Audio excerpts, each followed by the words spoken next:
Stay safe जनाब, यानी सुरक्षित रहें जनाब। स्पीक लाउडली, यानी जोर से बोलो। इस पोस्टर के जरिए यह कहा जा रहा है कि विदेश मंत्री एस जयशंकर पाकिस्तान को सचेत कर रहे हैं कि हम यानी भारत आप पर हमला करने वाला है, और पीएम मोदी जयशंकर को बोल रहे हैं कि जोर से बोलो ताकि मैसेज ठीक से पहुंच जाए। यह पोस्टर कांग्रेस इकोसिस्टम द्वारा जारी किया गया है। ऐसा ही एक और पोस्टर देखिए। विदेश मंत्री एस जयशंकर पाक आर्मी चीफ आसिम मुनीर को फोन कर बता रहे हैं ऑपरेशन सिंदूर शुरू हो रहा है। इसके बाद आसिम धन्यवाद देते हैं और मसूद अजहर को फ़ोन लगाते हैं कि मसूद भाई अब गायब होने का समय आ गया है, आप जानते हैं क्या होगा। प्रिया पुरोहित नामक यूज़र जिसकी कई पोस्ट कांग्रेस समर्थित हैं, उन्होंने यह दोनों पोस्टर शेयर किए हैं। पहले वाले पोस्टर के कैप्शन में लिखा है फेंकू और छोटा फेंकू ऑन ड्यूटी। वहीं दूसरे पोस्टर में लिखा है विदेश मंत्री एस जयशंकर गद्दार है। हमने यह भूमिका इसलिए बांधी ताकि आप यह समझ पाएं कि कांग्रेसी इकोसिस्टम कैसे विदेश मंत्री एस जयशंकर की छवि को धूमिल करने में लगा हुआ है। साथ ही एक सवाल आपसे भी है, कांग्रेसी इकोसिस्टम जो प्रचार कर रहा है, क्या आपको उसमें कोई सच्चाई नजर आती है? इस सवाल का जवाब हम इस वीडियो में दे देंगे, लेकिन उसके लिए मामला शुरू से समझना पड़ेगा और सही तथ्यों के साथ। यह मामला कांग्रेस पार्टी के नेताओं से शुरू होता है। कांग्रेस नेताओं का आरोप है कि ऑपरेशन सिंदूर की शुरुआत में पाकिस्तान को मैसेज देने से भारत जिन्हें निशाना बनाना चाहता था वो अपने ठिकानों से निकल गए। लेकिन कैसा मैसेज, कौन सा मैसेज? तो बात दरअसल ये है कि विदेश मंत्री एस जयशंकर ने प्रेस से बातचीत में कहा था कि ऑपरेशन की शुरुआत में हमने पाकिस्तान को मैसेज भेजा था जिसमें कहा था कि हम आतंकी ठिकानों पर हमला कर रहे हैं, हम सेना पर हमला नहीं करेंगे, इसलिए सेना के पास एक विकल्प है कि वो इससे अलग रहें और इसमें दखल न दे। उन्होंने इस सलाह को न मानने का फैसला किया। At the start of the operation, we had sent a message to Pakistan saying we are striking at terrorist infrastructure. We are not striking at the military. So the military has an option of standing out and not interfering in this process. They chose not to take that good advice. अब इस message को अलग तरह से पेश करने की कोशिश की गई। सबसे पहले राहुल गांधी ने एक पोस्ट किया कि हमारी ओर से हमला शुरू करते समय पाकिस्तान को सूचित करना एक अपराध था। विदेश मंत्री ने सार्वजनिक रूप से इस बात को स्वीकार किया है कि सरकार ने ऐसा किया था। राहुल गांधी ने सवाल पूछते हुए लिखा, ऐसा करने के लिए किसने कहा था? इसकी वजह से हमारे एयरफोर्स को कितने विमान गंवाने पड़े। राहुल गांधी ने विदेश मंत्री एस जयशंकर से इस मुद्दे पर बयान देने को कहा और लिखा कि यह कोई चूक नहीं थी बल्कि एक अपराध था और देश को सच जानने का अधिकार है। इस सब के बीच कांग्रेस नेता पवन खेड़ा ने एक प्रेस कॉन्फ्रेंस भी कर दी। पवन खेड़ा ने एस जयशंकर को सीधे सीधे मुखबिर करार दे दिया। उन्होंने उन्हें गद्दार कहा। उन्होंने कहा, क्या इसी वजह से मसूद अजहर जिंदा बच गया और हाफिज सईद जिंदा भाग गया? क्या देश को जानने का हक नहीं है कि पाकिस्तान को हमले की सूचना देकर मसूद अजहर को दोबारा बचाया गया, क्योंकि इससे पहले मसूद अजहर को कंधार हाईजैक के समय छोड़ा गया था। पवन खेड़ा ने विदेश मंत्री एस जयशंकर के बयान पर कहा, विदेश मंत्री का यह बयान संवेदनशील है क्योंकि इस बयान से तो यही लगता है कि आतंकी अपने ठिकानों से भाग गए होंगे। ऐसा क्यों किया गया, इस पर प्रधानमंत्री मोदी विदेश मंत्री को जवाब देना होगा। कि कैसे जयशंकर जी खुद प्रेस एजेंसीज को सामने बैठाकर और खुद बता रहे हैं कि हमने पाकिस्तान के आतंकी ठिकानों पर हमला करने से पहले पाकिस्तान को सूचित कर दिया था। अब ये सूचित करने का क्या मतलब होता है? इतना भरोसा है आपको आतंकियों पर कि आप सूचित कर देंगे और वो वहीं रहेंगे या वो चुपचाप बैठेंगे? ये भरोसा है आपको उन आतंकियों पर? रिश्ता क्या है आपका? कैसे आप बोल रहे हैं उनको? क्यों बताया आपने उनको? और इसको आप क्या कूटनीति कहेंगे? ये डिप्लोमेट रहे हुए हैं। आज जो देश के विदेश मंत्री हैं ये एक राजदूत रहे हुए हैं, आईएफएस ऑफिसर रहे हुए हैं। क्या इसको कूटनीति कहते हैं? माफ कीजिएगा, हमारी देहाती भाषा में इसको मुखबिरी कहते हैं। इसको कूटनीति नहीं कहते। ये मुखबिरी है, ये अपराध है, ये गद्दारी है। अब हम यह जानना चाहते हैं, क्या इसी मुखबिरी की वजह से अजहर मसूद जिंदा भाग गया? क्या इसी मुखबिरी की वजह से हाफिज सईद भाग गया? ये हुआ क्या?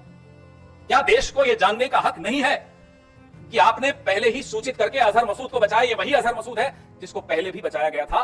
कंधार में जब IC-814 को हम छुड़वाने गए थे तब इसी अजहर मसूद को हम जाकर उनको सुपुर्द करके आए थे। ये दूसरी बार बचाने की साजिश क्यों हो रही? क्यों बचाया गया अजहर मसूद? कारण बताइए। ये जो बयान है विदेश मंत्री का बहुत संवेदनशील है।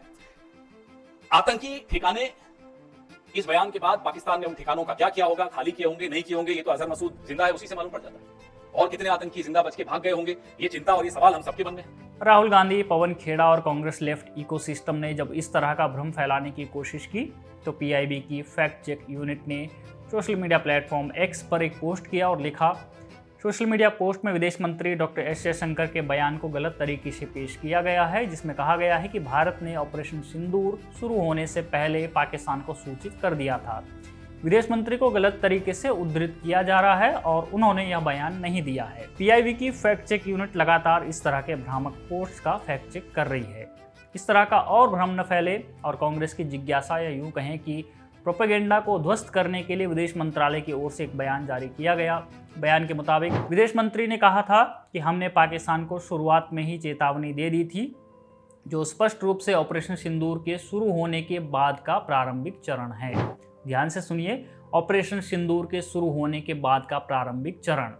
मंत्रालय ने आगे कहा, इसे गलत तरीके से प्रस्तुत किया जा रहा है। एमईए ने फैक्ट्स को गलत तरीके से सामने रखने की निंदा भी की है। यह आधिकारिक रिकॉर्ड्स हैं जो हमने आपको बताए। विदेश मंत्री यह कहीं भी नहीं कह रहे हैं कि ऑपरेशन शुरू होने से पहले, बल्कि उन्होंने कहा ऑपरेशन की शुरुआत में। शुरुआत 6-7 मई की दरमियानी रात को हो गई थी, जब पाकिस्तान की सीमा के भीतर भारत की तरफ से आतंकी ठिकानों पर हमले किए गए। यानी पाकिस्तान को मैसेज ऑपरेशन सिंदूर के शुरुआती चरण में दिया गया था, जब हमला केवल आतंकी ठिकानों पर किया गया था। इसके बाद ऑपरेशन सिंदूर के कई और चरण हमने देखे, मसलन पाकिस्तान के एयरबेस पर हमले, पाकिस्तान के एयर डिफेंस सिस्टम को ध्वस्त करना। ऑपरेशन सिंदूर के शुरुआती चरण में यह मैसेज देना नियमानुसार जरूरी होता है, क्योंकि दोनों देशों के पास न्यूक्लियर पावर दोनों देश हैं। इसलिए हमने स्पष्ट किया था कि इस पाकिस्तान या पाक आर्मी के खिलाफ युद्ध या हमला हम नहीं कर रहे हैं, बल्कि आतंकियों के खिलाफ हम कार्रवाई कर रहे हैं, जैसे 2011 में अमेरिका ने ओसामा बिन लादेन के खिलाफ पाकिस्तान के एबोटाबाद में किया था। अब सवाल यह है कि विदेश मंत्रालय के जवाब के बाद भी आखिर इकोसिस्टम क्यों वही प्रोपेगेंडा कर रहा है। इसका एक कारण यह है कि हमारे विदेश मंत्री एस जयशंकर नॉन पॉलिटिकल आदमी हैं। एस जयशंकर भारतीय विदेश सेवा यानी IFS बैकग्राउंड से आते हैं। उन्होंने राजनयिक पदों पर काम किया है। वो विदेश मंत्रालय और राष्ट्रपति सचिवालय में भी काम कर चुके हैं। अमेरिका में विदेश सचिव, चीन और चेक गणराज्य में राजदूत और सिंगापुर में उच्चायुक्त रहे और अब भारत के विदेश मंत्री हैं। ये बैकग्राउंड हमने आपको इसलिए बताया ताकि आप यह समझें कि वो विदेश मामलों में एकदम प्रोफेशनल आदमी हैं और अपनी फील्ड के एक्सपर्ट हैं। यह हम उनके कार्यकाल में देख भी रहे हैं। यह कारण है कि कांग्रेस एक ही सवाल को रिपीट करते हुए उन्हें टारगेट कर रही है, क्योंकि जब आप किसी एक्सपर्ट को टारगेट करते हैं, उसकी एक्सपर्टीज पर शंका पैदा करते हैं, तब आपको वो माइलेज मिलता है या लाभ मिलता है जो आपको अन्य लोगों को टारगेट करने से नहीं मिल रहा हो। हमने राष्ट्रीय सुरक्षा सलाहकार अजीत डोभाल के समय भी यही देखा। इन्हें से अजीत डोभाल की छवि को धूमिल करने के लिए उनके बेटे विवेक डोभाल का सहारा लिया गया कि वो विदेश में कोई डी कंपनी चलाते हैं।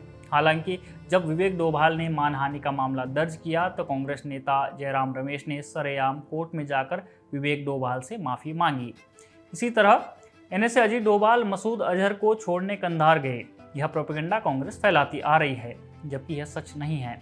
सच हम आपको अपने एक वीडियो में तत्कालीन RNAW चीफ अमरजीत सिंह दुल्लत के हवाले से बता चुके हैं कि इंटेलिजेंस ब्यूरो के अजीत डोभाल आतंकियों को ले जाने वाले विमान के दिल्ली से उड़ान भरने से पहले ही कंधार में मौजूद थे। उनके साथ विदेश मंत्रालय के संयुक्त सचिव विवेक काटजू और RNAW के CD सहाय भी कंधार में ही थे।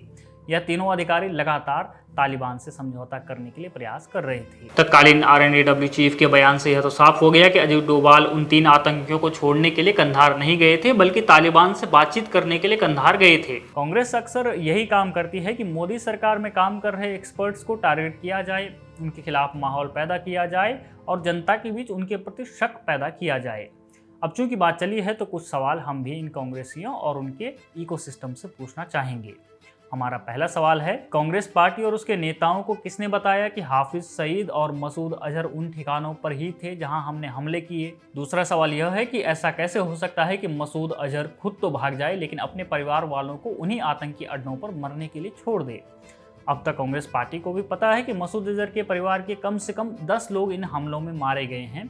तो क्या यह बात विश्वास करने लायक है कि मसूद अजहर खुद तो बच निकला और अपने परिवार को मरने के लिए छोड़ दिया?